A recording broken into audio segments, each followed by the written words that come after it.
and gentlemen, welcome to Vitu Vidogo. I'm in a region, it's called York region, and you can see here people don't play with statistics. This will be a statistician paradise, keeping up with the numbers.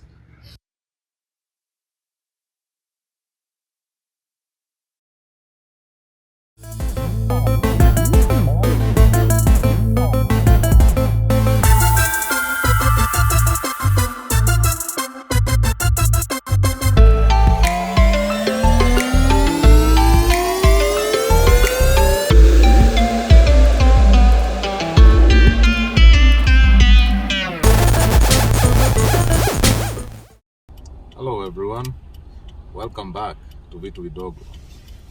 Don't mind the extra heavy clothing. Today it's been really chill.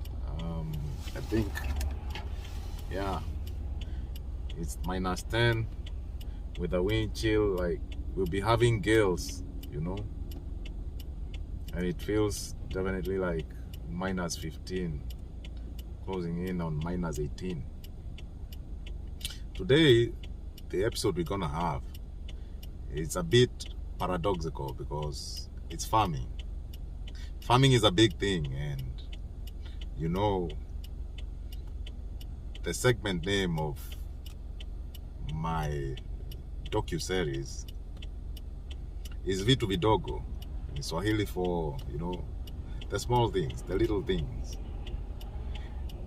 But with that in mind, being paradoxical or not, is farming really like such, a huge deal? Yes, humans have survived through farming. It's among the oldest trades in the world. Without food, definitely, you can't have life. We need food, water, and housing. Those are the three basic needs. And clothing. The food, shelter, clothing. Yeah, those are the basic needs for human survival. Well, today I'm gonna go on a small trip into different parts of the farms. I'm in the York region. It's a small town, has a population of like 60,000 people. And we're gonna see a couple of farms, wheat farms. We're gonna see strawberry farms, dairy farms, and not forgetting my people from where I'm from, potatoes. So one of the things you'll be surprised is that Canada is angling to be the third largest producer of wheat. Russia is first, and last production, when I checked on the statistics, was that Canada on last year, the 2023 to 2024 wheat production, Canada produced 33 million metric tons of wheat. That's about 4 to 5% of the world's wheat production, which should tell you is quite a lot. And the amazing thing is that all that is done in a short period of time. We are in winter, and as I've said before, winter is a form of drought. You can't grow nothing. 3 to 5 months, depending on how harsh the winter is in Canada. And this is why sometimes the reason as to why I make this video is because I would like Africans to have this conversation. If you are from Africa and your country is doing very well on agriculture, maybe you can see this one out. But if you know, like, we have a long way to go in different parts of the great motherland continent, then this is for you. This is a bone of contention that we need to ask ourselves, like, what do we need to do to be self-reliant? You know, we have good weather. We do not have these terrible winters, long, cold winters. And all, how best do we try to formulate policy? And then sometimes I think we also have very good policies, it's just that we don't follow through. So what makes us drop the ball? Is it a few politicians who want to be the ones, you know, importing the food for us? Are they sabotaging us?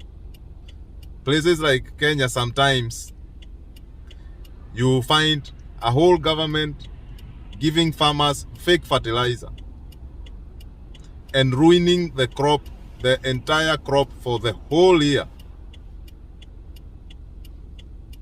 Playing games, which I'd like to refer to as hunger games. You can control masses using hunger games, you know. The only, if you want to remain relevant in African politics, you create these very bad shortages where people have to come and look for you, to beg you. And for me, I usually find it that it's dehumanizing, it's demoralizing. In fact, I can dare say that's treasonous. It's the highest form of betrayal a leader can do to his people. Lead them astray and lead them to hunger. When you are hungry, all else does not matter. Is it school? You are not going to go study on a hungry stomach. You cannot. You want to build your country? You cannot build a country on a hungry stomach. You cannot think of any other thing when all you think about is where will I get my next meal? Putting in mind, maybe the day before, you couldn't even find a morsel. So this is some of the things that is making me come out here, fight this cold here, and try to see if we can put a sense of accountability, a sense of patriotism to these people who are always dropping the ball, or who are intentionally crippling our progress as a nation, as a continent, and also derailing our input, you know, our contribution to the world progress. So let's go on and maybe have a look. So this is one of the farms. It's a strawberry farm, Strawberry Creek farm. As you can see, they are closed for the season. Usually this in summer is a farm shop. Here in Canada, there's something that is usually very fascinating with their kind of farming. You see, every farm, if you plan yourself, farmers usually plan themselves and have what we call farm shops. So you can have people coming to your farm, and for a small fee, you bring your children here. You know, they come from the cities or they come from the towns, and they explore the farm. They could pick their own strawberries, for example. They give them a small basket where they can go collect their own strawberries. That way, the children are in touch with nature. They learn that food does not come from the supermarket, that actually food is grown. it is also a great way for families to connect each other and families to teach their young ones on the matters about farming. So these are some of the things I find fascinating.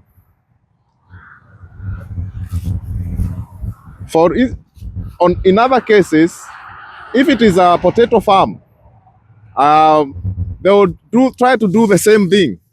They will let you go, maybe ride in one of their tractors, and they take you around the farm. They can even make fries, or what we call chips, and sell them in the same farm. And they will create makeshift umbrellas and seats where you can sit under the hot sun, and just have a good time with your family and find a day well spent.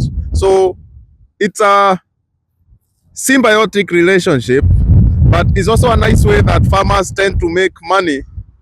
They don't just have to rely on selling their crop, but even on those excursions, the farmers, they make money.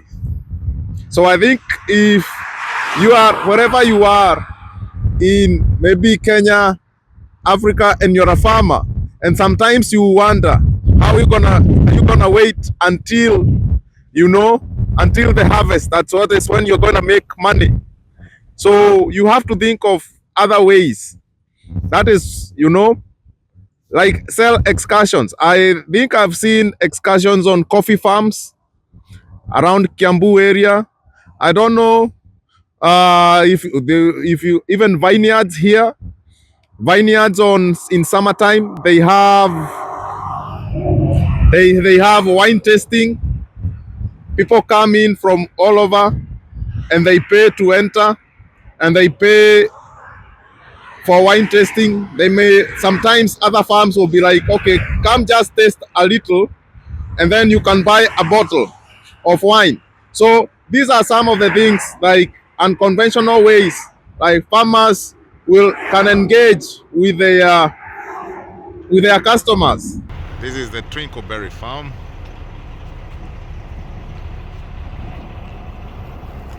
You see, winter does not spare. Even farmers have to adapt.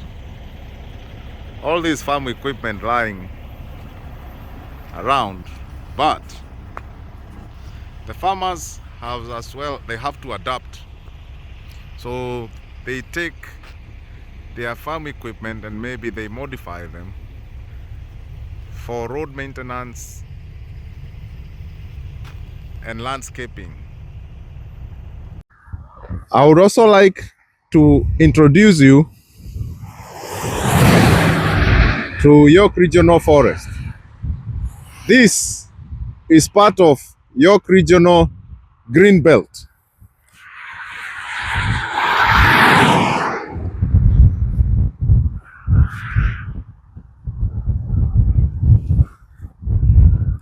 Well, the York region, this is a municipality. They have set aside land that should not be developed or farmed. This is very important, and as it sounds like a greenbelt movement, well, Kenyans they know that name is familiar. It's familiar to Wangari Maathai, the late. She is a Nobel laureate.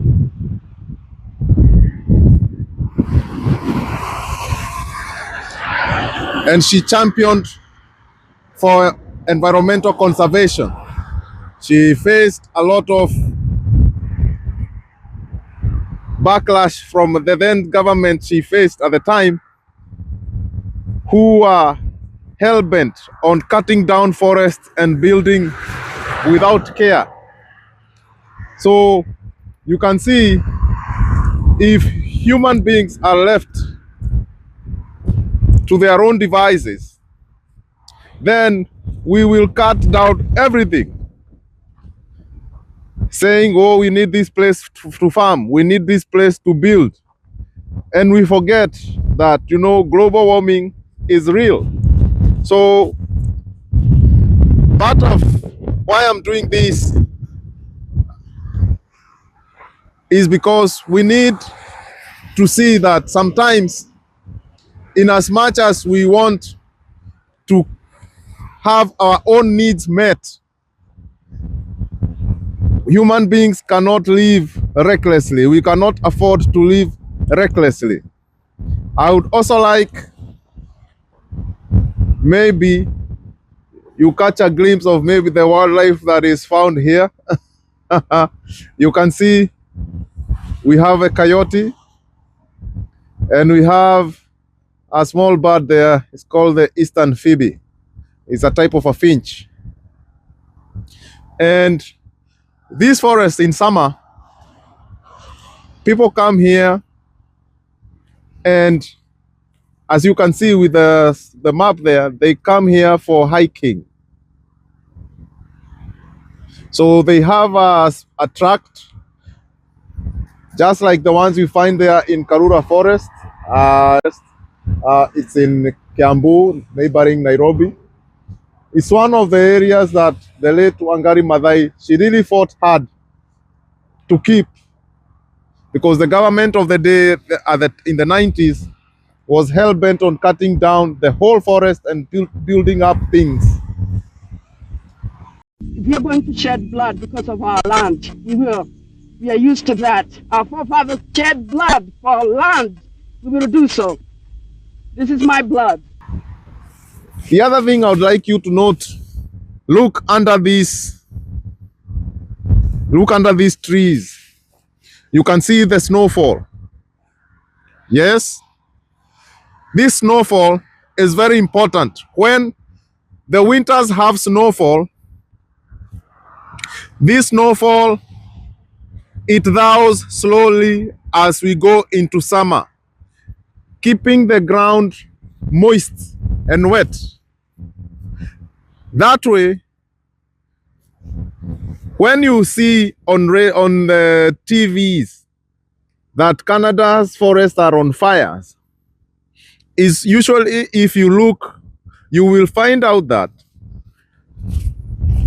the winters did not have snow or enough snowfall. That way,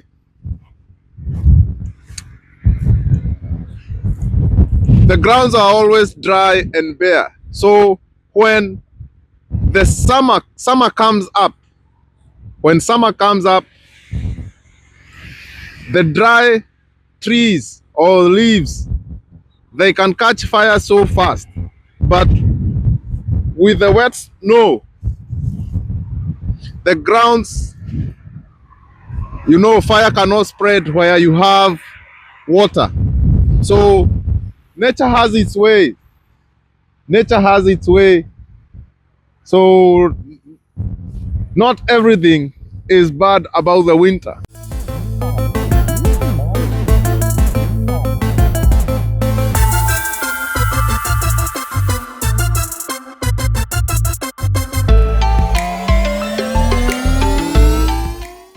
These are parts of the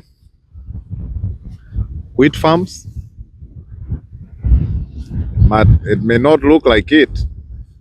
But if you can see the irrigation system there. So Canada is angling to be the third largest producer of wheat globally. For the past 1 year, the last year's harvest, 2023 to 2024 harvest year, Canada produced 33 million metric tons of wheat. Russia was first. I may not remember the second. Could be China. And now Canada. So these are the few things that we are trying to urge our farmers. And maybe I can also talk to agricultural ministries and different counties where you have governors who have CECs, county executives who are in charge of agriculture, please build up the dams so that our people can plant and be free.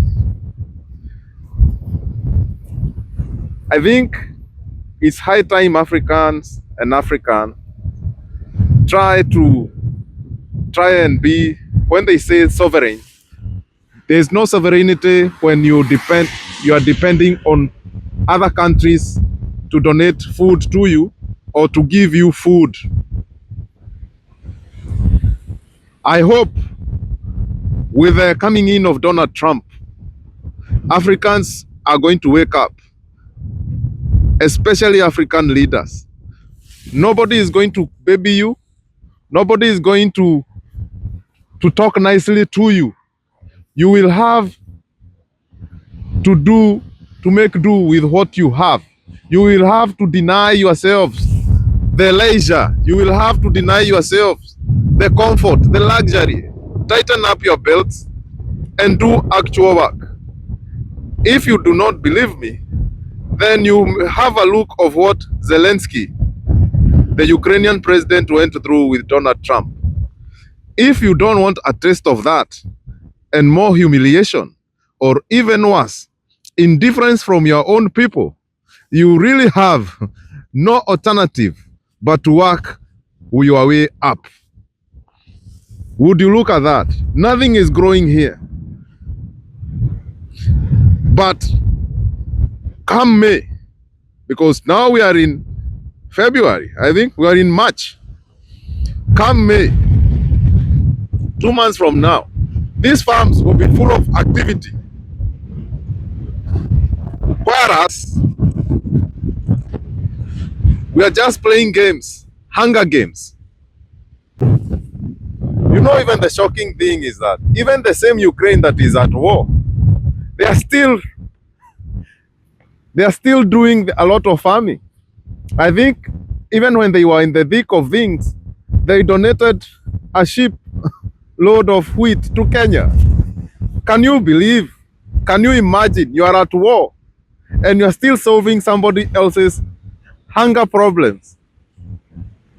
The same the same country that has peace. I do not believe you can say you have peace when hunger is staring at you in the face. I would like to highlight, to bring to your attention on dairy farming. If you look close, you will see a barn. I think that the wooden one must be the olden style, and what you see there a bit further, that has to be the modern style of barns.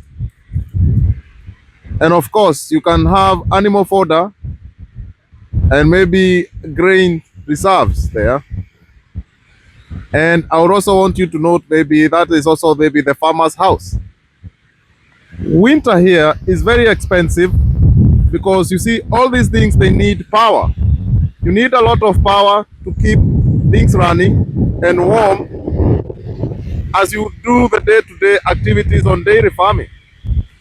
So winter here is very expensive in matters of, you know, the heat.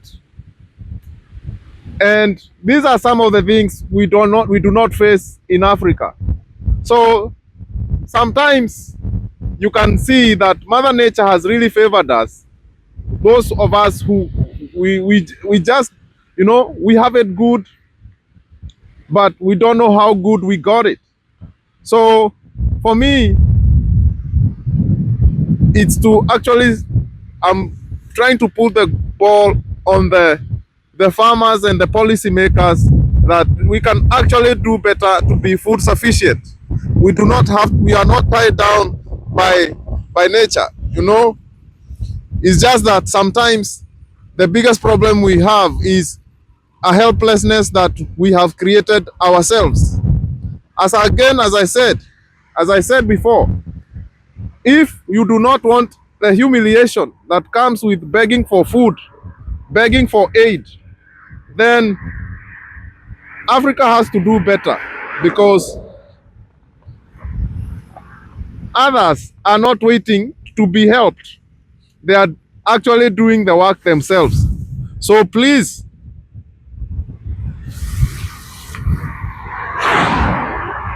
if you're a leader and you are watching this, if you're a young man, a woman, old, it doesn't matter. I would hope that you may learn something from this, because sooner or later, you know, if we do not build capacity, then we're gonna be overrun by those who have built it. And with those few remarks, I will say a good idea should give way to a better idea. A better idea should give way to the best idea. So you can see on the potato farm, I could not pull in there, but at a quick glance, you can see there was a truck. There were a couple of trucks. Those are for ferrying the produce in and out. Maybe they collect from other farms around them as well. And they have a small plant, processing plant, where they clean the potatoes and package them according to different weights. And that is how they get these other trucks to ship them out to different local supermarkets. So that is also part of value addition. And this is also very important to me, because sometimes our farmers who come from those potato growing regions, they are let down by not only their local governments, but even maybe the national government, when they don't build roads to their farms.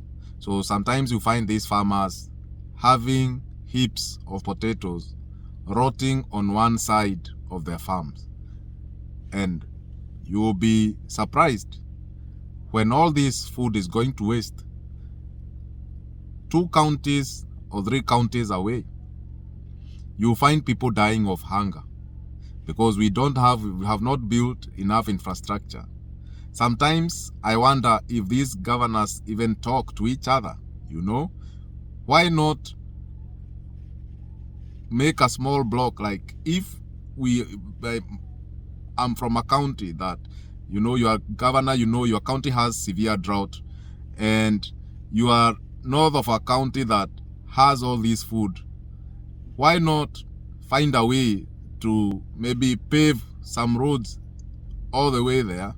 Like, you know, you pave up to a certain point to your border, and the other county as well paves a certain, you know, few kilometers, and you link up these counties so that food will never be an issue to your people.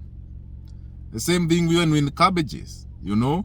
So these are some of the things, like, you wonder if these different local governments, if they communicate with each other, and you wonder even the purpose of the Council of Governors.